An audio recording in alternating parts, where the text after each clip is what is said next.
J'ai été la cible d'un groupe de sorcières, ce qu'on appelle un coven en anglais, euh, et j'ai envie de te faire part de mon expérience.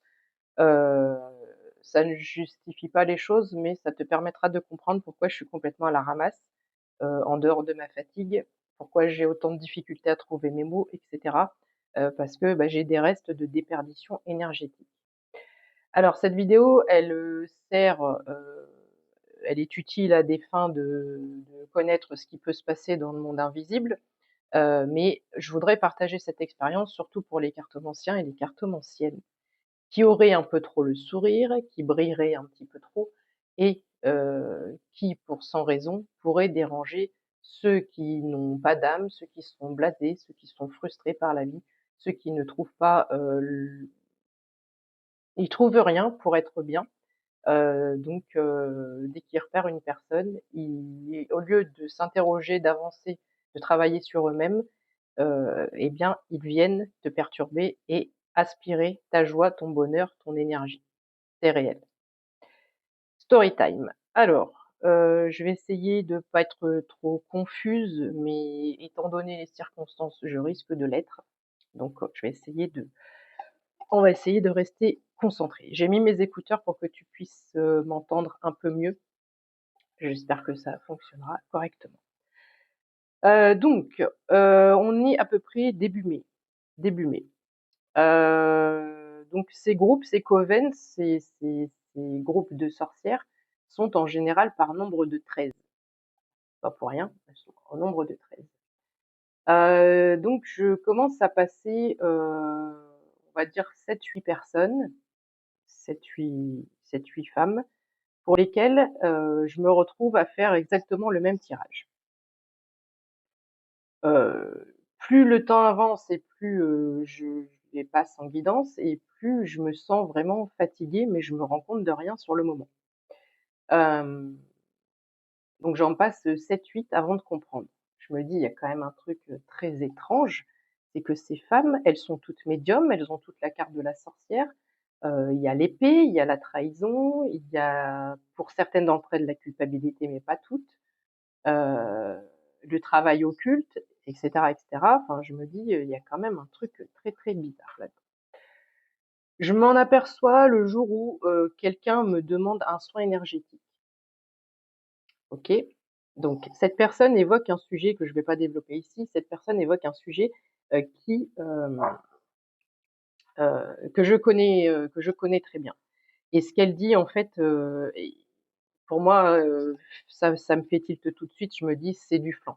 C'est du flan, c'est absolument pas possible. Je ne vais pas rentrer dans les détails. C'est absolument pas possible. Au moment de faire le soin, donc je pose le téléphone, je prends mon pendule. Donc la personne m'envoie une photo quand je fais un soin. Mes guides me stoppent direct. Ils me disent non, stop, arrête-toi. Regarde dans la main. Je dis qu'est-ce qui se passe, qu'est-ce qu'il y a? Je regarde dans la main. On y voyait une pièce avec un autre. Il y avait un autre truc en métal, peut-être en ferraille, une clé ou je sais pas. C'était un truc un peu allongé. On voyait pas. Mais il y avait un truc dans la main. Donc ça, c'était une personne qui voulait faire une inversion de destin, une inversion de destinée. Oui, ça existe, ça m'a été confirmé après.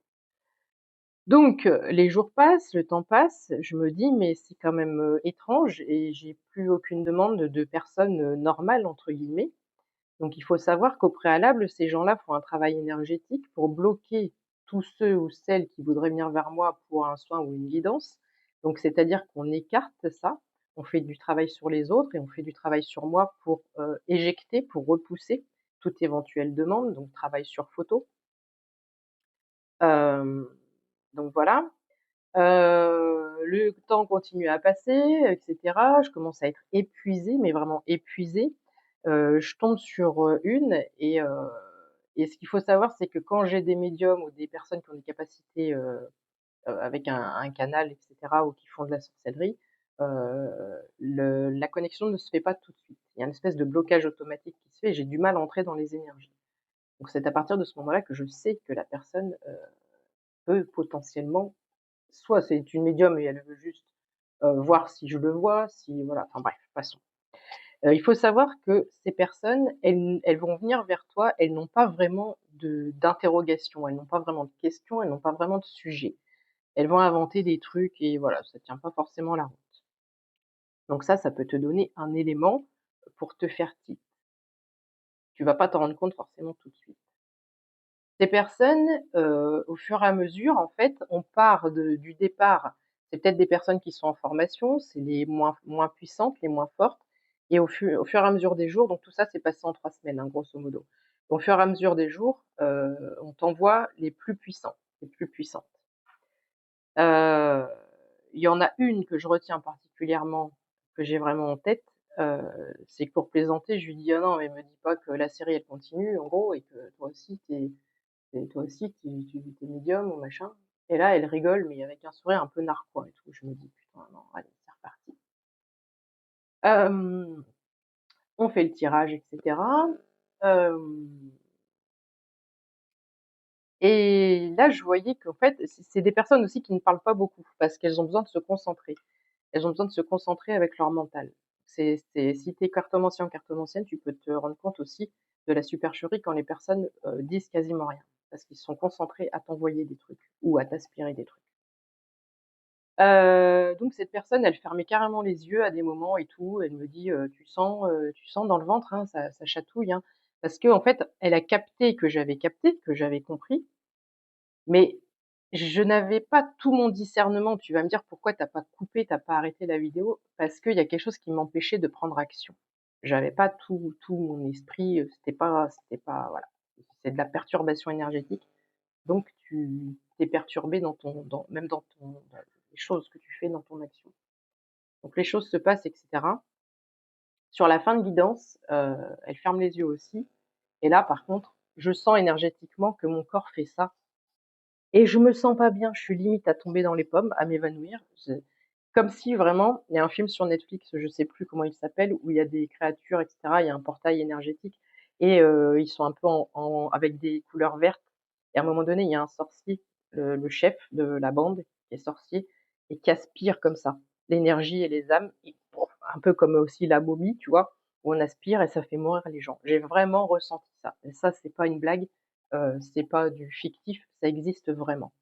Elle m'a Je me suis sentie, comme je me sens un petit peu forte et grosse, j'avais l'impression par contre d'être, mais vraiment desséchée, comme ça. Je te mens pas, c'est vraiment ce que j'ai ressenti. Et là, comme c'était le coup de massue, le coup de trop, mes guides sont intervenus ou l'archange Michael, je ne sais pas, et la vidéo, elle s'est coupée.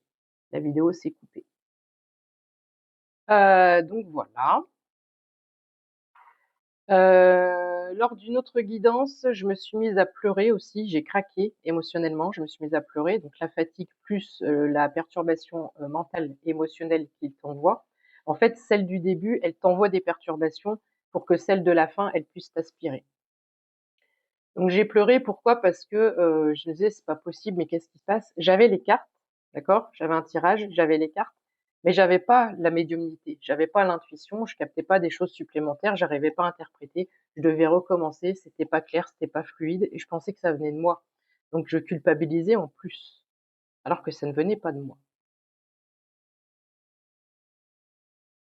Il faut donc savoir que c'est un travail d'équipe, qui est fait de façon, assez logique, hein. Donc au début, on t'envoie les entre guillemets «les moins fortes», mais pour t'envoyer perturbation mentale, émotionnelle, pour te créer t'envoyer de la culpabilité, t'envoyer du doute, te faire douter de toi, t'enlever la confiance que tu as, par rapport à ton don et cetera.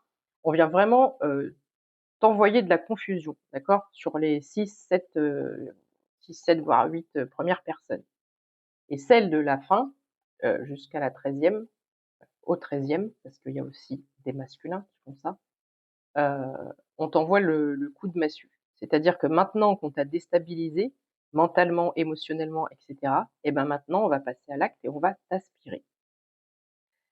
C'est aussi la raison pour laquelle, si, tu as essayé de faire des interactions avec moi, dimanche ou lundi, ou samedi même, au moment de la pleine lune, j'ai volontairement et par rapport à ce que mes guides m'ont indiqué aussi, j'ai volontairement coupé toute interaction avec n'importe qui. Parce que c'était la pleine lune et c'était un peu le coup de massue de la pleine lune. Donc voilà. Donc ces personnes sont organisées, hein, dans ce qu'elles font. Il faut savoir que ça existe, il faut savoir que c'est réel et ça laisse des traces. Donc c'est-à-dire que là, je suis, épuisée comme jamais.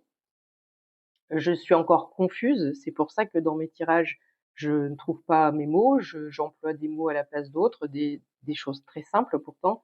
J'invente des mots parfois aussi.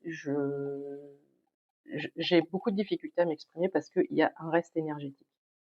Donc c'est pour ça que j'ai mis tout à l'arrêt. Donc il y a du bien comme du moins bien. Le fait d'être à l'arrêt, je dois me reposer et cetera, ça me permet aussi, heu, de comprendre ce qui se passe. Ça me permet aussi de te partager ce qui est possible. C'est possible que ça t'arrive si tu tires les cartes et ça me permet aussi, de savoir comment voilà, ça me permet de de développer des connaissances par rapport à la sorcellerie et cetera. Donc ça c'est bien comme c'est pas bien. Mais ça permet de rebondir sur d'autres choses. Alors ce qu'il faut savoir aussi, c'est que quand j'ai commencé à avoir des doutes, enfin où c'était quasiment terminé, d'accord? Et je me suis dit: «Mais je comprends rien, qu'est-ce qui vient de m'arriver là? En l'espace de 3 semaines, je comprenais rien». Et comme par hasard, j'ai commencé à voir sur les réseaux, notamment en scrollant sur TikTok, justement ce que c'était. Je suis tombée sur des explications. Ce groupe Coven a essayé de faire ci, ça, ils ont essayé de t'arrêter, mais voilà, ça n'a pas fonctionné, tatati tatata. Donc j'ai eu des tonnes d'explications, le hasard n'existe pas, heu et ça m'a aussi fait découvrir que j'ai un rapport particulier avec l'archange Michael, que j'ignorais totalement. Donc c'est pour ça que je dis que c'est un mal pour un bien parce que ça permet d'avoir, heu, un autre positionnement sur, mes croyances, voilà. Donc les anges, les guides vont toujours te donner, des explications, vont toujours te mettre sur la piste, vont toujours, tu auras toujours l'explication de ce qui se passe. Hem Et enfin, qu'est-ce que je voulais dire d'autre? Mes anges et mon équipe, divine et protectrice m'a aussi envoyé la chanson Bang Bang, You Shot Me Down, Bang Bang, I Hit the Ground, Bang Bang, tatati tatata tatata, si tu connais ce son et ils m'ont montré toute une armée, ils m'ont montré, voilà, et ils m'ont dit clairement, on va le dire très clairement: «Tu as pas besoin de riposter, tu as pas besoin de rien faire, on s'en charge». Ces gens, ces personnes vont être, démunis de tout. heu, pour avoir fait ce qu'ils ont fait. Voilà, je vais pas développer, il y a pas de chantage, il y a pas de je sais que ces personnes me voient aujourd'hui, voilà, je vais pas développer sur ce qui va se passer, mais ces personnes sont localisées et ils avaient pas le droit de faire ça, en fait. Ah oui et j'ai une chose aussi à te dire supplémentaire, en fait, quand il y avait les tirages. C'était tout le temps le même message par rapport à ce que je t'ai dit, donc pour me confirmer que c'était bien une personne qui faisait du travail occulte et cetera, avec la trahison et les travaux occultes. Mais aussi c'était tout le temps le même message avec le 10 d'écus, le 10 de cœur, l'épanouissement personnel, la meilleure, heu, la meilleure réussite possible et cetera. Enfin bref, c'était quelque chose d'assez positif et je me suis dit: «Ce n'est pas possible, heu, que ces personnes le tirage, si tu veux, ne résonnait pas avec la personne et j'ai compris aussi au bout d'un certain temps, alors pas pour le 10 d'écus, mais en tout cas pour le 10 de cœur, alors peut-être plus tard à venir dans mes énergies, j'ai compris qu'en fait, elle faisait une inversion et qu'elle demandait mon tirage, alors que pourtant sur la fin je bloquais, hein, j'essayais de bloquer ça. Donc attends, là où c'est vicieux, elle demandait mon propre tirage pour savoir ce qui allait se passer dans mes énergies et pour pouvoir les aspirer et les prendre pour elle.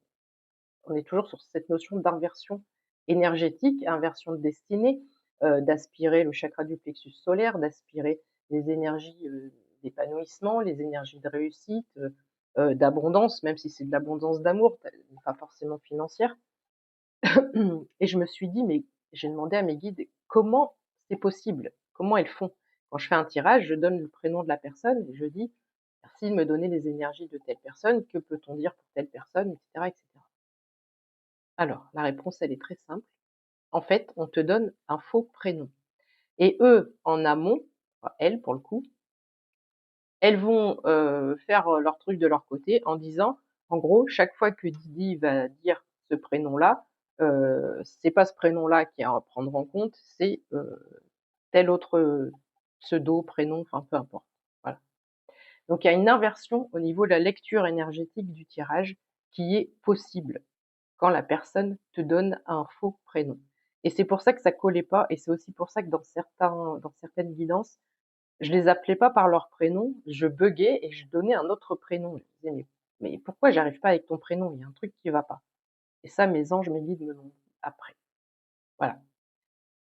Donc, c'était juste une petite capsule pour tous ceux qui sont cartomanciens et cartomanciennes, pour savoir que ça existe. Si t'as un peu trop la banane, si t'as un peu trop le sourire, si tu brilles un peu trop, si t'es un peu trop bien dans tes baskets, même si matériellement t'as rien, même si bah, parfois t'as la vie de monsieur, madame, tout le monde, il t'arrive de pleurer parce que t'es confronté à des choses difficiles dans ta vie, etc. Enfin bref, ils ont une capture énergétique, mais ils savent pas ce qui se passe derrière. On peut très bien faire l'andouille sur les réseaux, on peut très bien laisser paraître, c'est comme les acteurs, les actrices, les présentateurs, ils vont pas venir arriver, bonjour, j'espère que vous allez bien. Bon, j'ai pas trop la forme aujourd'hui, ma femme m'a quitté. Non, ça passe pas, les gens ils zappent, enfin, tu vois. Donc faut envoyer de l'énergie, on est là pour envoyer du bonheur, on est là pour essayer de redonner un peu de sourire, un peu de vitalité, un peu d'espoir, un peu d'amour, un peu voilà, en tous les cas, moi c'est ce que j'essaie de passer, de véhiculer sur mes chaînes. Mais ça veut pas dire que je suis épanouie dans ma vie, tu vois ce que je veux dire? Donc ces gens-là, ça, ils vont pas chercher à le comprendre. Donc le seul truc que tu as de plus beau, de réussir à être heureuse sans rien, en vivant d'amour et d'eau fraîche, on va le dire comme ça, eh ben c'est le seul truc que tu as, mais c'est le seul truc qu'ils veulent t'enlever. Parce que tu es en reflet miroir avec eux, et eux, n'étant pas épanouis, n'étant pas heureux, n'arrivant pas à être bien sans rien, ils ne trouvent pas comment faire, comment on fait pour être bien, eh ben ils interdisent les autres de l'être, tu vois. Voilà. Donc ils viennent s'en prendre énergétiquement aux autres. Donc, pour résumer, elles sont souvent par groupe de 13. Ça peut être 10, ça peut être 15, mais c'est souvent par groupe de 13. Elles vont exclure toute autre personne qui potentiellement voudrait une guidance avec toi. Donc, tu n'auras que des personnes comme ça pour qu'elles puissent passer uniquement leur groupe. J'ai encore un peu la nausée quand je parle de ça. Euh, tu remarqueras que les messages sont quasiment identiques, surtout si tu vois l'épée, si tu vois la trahison, si tu vois la sorcière avec le travail, travaux occultes, pense bien à tout ça. Voilà. Tu le ressentiras dans l'énergie, et si plus les jours passent et plus tu te sens livide, vidé, fatigué, si tu commences à avoir de la confusion mentale, si tu perds le canal de réception médiumnique, si tu as les cartes mais que tu absolument, il y a vraiment une brouille énergétique qui se fait, c'est assez énorme, et c'est vraiment, j'avais beaucoup la carte de l'araignée au mois de mai aussi, et j'ai compris, c'est qu'on tisse une toile d'araignée, tu vois, on affaiblit sa proie et après on l'aspire. Alors, j'ai juste une question qui reste en suspens, c'est que cette aspiration, comme c'est un groupe, cette aspiration que celle qui a réussi à me prendre là, je ne pense pas qu'elle la garde pour elle, mais je ne sais pas, et c'est la dernière question qui restera à voir avec mes anges, mes guides, mais je sais qu'ils m'expliqueront au moment où j'aurai besoin de le savoir, c'est comment, une fois qu'on récupère l'énergie d'une personne, comment, entre guillemets, on se la dispatche, comment ils se la dispatchent entre les 13. Parce que c'est comme quand tu fais un cambriolage, c'est clairement ça, c'est un cambriolage énergétique, tu redispatches. Donc ça, c'est ma question qui reste en suspens. Donc, d'un côté, je suis contente que ça me soit arrivé, même si je suis lessivée et que j'ai encore les esprits pas très clairs, parce que ça me fait monter d'un cran au niveau spirituel, ça me fait comprendre ce qui existe, et ça me permet de te le partager et de te dire de faire attention à ce qui pourrait se passer. Voilà, je trouvais important, essentiel de te partager ça. Mais tu vas vite t'en rendre compte, parce que il se peut que tu pleures en guidance, il se peut que tu ne canalises plus, il se peut que voilà, il y a plusieurs indices qui font que attends, j'ai tout le temps le message, il y a un truc qui est bizarre, etc. Si tu as l'impression aussi que le message, c'est un tirage que toi tu te fais en solo et que c'est tout le temps aussi ce message, ça peut être ton message, donc ils veulent lire dans tes énergies, vraiment. Donc voilà. Je pense que j'ai fait à peu près le tour. C'est extrêmement vicieux. Tu peux t'en rendre compte aussi avec ce qu'ils vont t'expliquer par rapport à leur situation. Ça tient pas forcément la route et c'est pas voilà. Ils n'ont pas de réel questionnement derrière. Il n'y a pas de réel doute, etc. Ils sont là que pour une chose, c'est pour te fatiguer et t'aspirer. Donc voilà, c'est aussi un petit peu, pas pour me justifier, mais pour t'expliquer pourquoi je suis autant à la ramasse et pourquoi j'ai autant de difficultés à trouver mes mots, etc. Et ça va revenir. Gros bisous, prends soin de toi et j'espère que cette capsule d'information a pu être informative, qu'elle a pu te servir. Voilà, c'est toujours intéressant, même si tu tires pas les cartes, mais c'est toujours intéressant de savoir ce qui se passe dans le monde spirituel. Et ça, c'est ma petite pierre divine que je garde précieusement avec moi. Je ferai une vidéo prochainement aussi sur le sel et tout le tintouin et tous les machins pour se protéger. Mais ça sera un petit peu plus tard. Il faut que je récupère quand même les fonctions vitales de mon cerveau pour bien m'exprimer. Je te fais un gros bisou. Passe une belle journée. Je te ferai peut-être un autre tirage tout à l'heure. Ciao!